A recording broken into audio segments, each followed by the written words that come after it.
nàng sinh về chỉ kỳ là để đã bỏ lỡ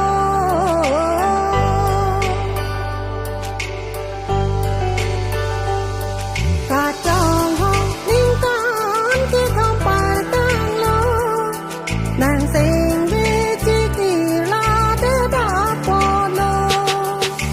ô càng hồ na dù đi na so la ni sai ni càng ne pleng plena ô càng hồ na dù đi la so la ni sai ni càng ne pleng plena cả trong họ linh cảm khi không phải tăng lỡ nàng sinh về chỉ kỳ là để đã bỏ lỡ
Pabinane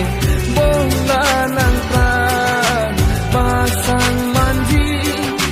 jethe doti aho kakang hon dole nang pha cả trong họ linh cảm khi không phải tăng lỡ nàng sinh về chỉ kỳ là để đã bỏ lỡ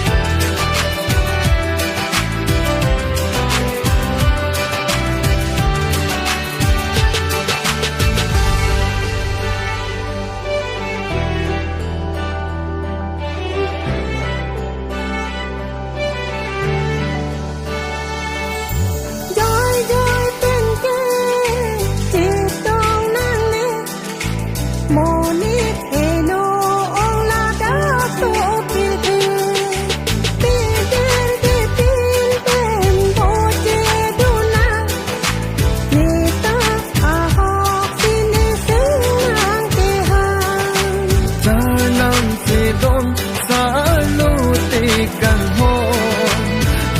long di ha long